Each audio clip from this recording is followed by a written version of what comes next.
In this video, we will be analyzing 6 clips from the recent Manchester United vs Liverpool match. We will look at Onana's 3 goals conceded, and Alisson's 3 saves during the game. In this clip, we are going to learn how to position yourself for a cross inside the box, and what Onana did wrong. Firstly, notice Onana's movement. When the ball is crossed, he is still moving into his position. He is only set after the ball is crossed. This loses precious time as now he is late to recover and run back to the middle of the goal. Secondly, see how Onana sets 1 step in front of the post. I think Onana is worried here about a shot towards his near post. However, this cannot happen as the defender is very close to the winger and blocks off any shots. We can also see from the winger's scanning that he is looking towards the middle of the pitch and not to the goal. This shows Onana that he wants to cut the ball back or cross it into the middle for a striker. Instead, Onana should have stood 1 step behind the line. This gives him less ground to cover for the cross. It also ensures that he can cover the front post if the winger does indeed shoot. In this clip, we will learn how to reposition for a cutback, again analyzing Onana's goal. From this angle, we can see that Onana is in a set position for the shot. His chest is low and hands are by his knees. He expects Salah to cut inside and shoot. I do not think he is aware of the striker in the middle of the box. He is too sucked into the ball, and does not scan. Here he can scan because Salah has a 2 vs 1 situation, and even for Salah, it will take time to beat both players and have a shot. When the ball is passed into the striker, Onana tries to reposition for the shot, which is good. However, he is still moving to the right when the ball is shot. This makes it very difficult to change direction and push off towards the left, which is where the ball is shot to. He needs to stop and have a proper set position before the shot is taken. I also see that Onana's legs are way too far apart. This prevents him from taking a step before pushing off for the save. He is only able to collapse his leg in, weakening the push off. We will see later that through a narrower set position, it makes pushing off a lot easier. In Onana's 3rd goal, we will look at how to, or not to, position yourself for a wide-angled shot. First thing I notice is that Onana is in the wrong position. He was not correctly aligned with the ball as it was shot. He leaves a very large gap open on his left side, which is where the ball eventually goes in. This is because Onana is too slow to move across the goal. This is due to Onana taking a hop as the ball is played across.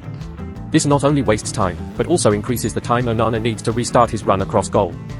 Instead of taking many small and fast steps, Onana only takes 1 large shuffle before setting. This will cause him to have little power stored in the legs for the push-off. Second thing I notice is the wide stance, again. The wide stance prevents him from having the micro step before pushing off.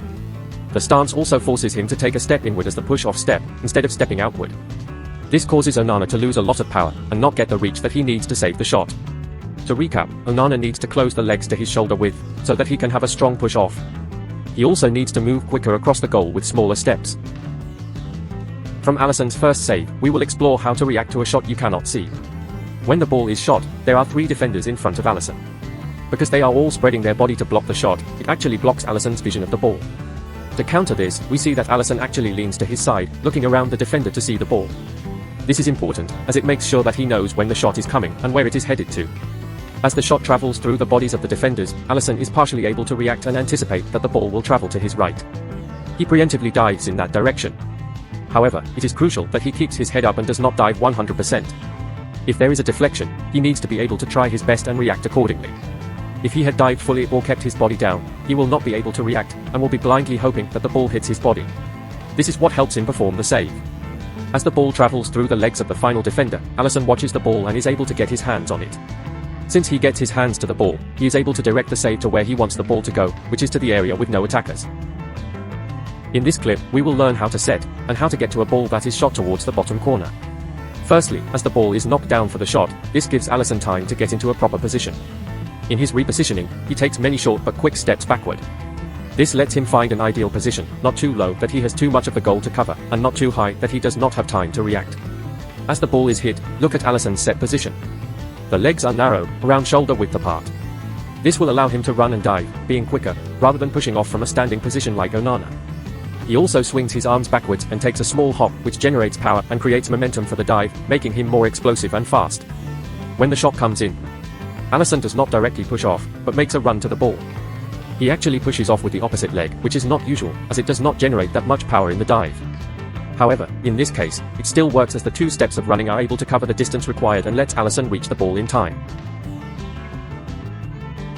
From Alisson's 3rd save, we will learn how to react to a close-range shot from a cross.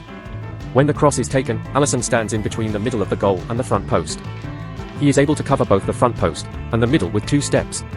Also see that Alisson is aware of his surroundings and instructs his defenders to mark the man in the middle. As the ball floats in, Alisson makes up his mind that he is not able to reach the ball before the attacker and drops into the goal. He positions himself on the line, which gives him the more amount of time to react to the header. His legs are parallel and Alisson is on his toes, ready to spring in either direction. Because the shot is close to his body, Alisson does not need much push off. So, he performs a collapse dive by swinging his leg into the body and collapsing onto his right side. He also decides to parry the ball as it is too fast and too risky to try and catch. If he caught it, he might have carried it into the goal, since the momentum of the header will push him backwards. Thanks for watching. If you enjoyed this video, check out another one here.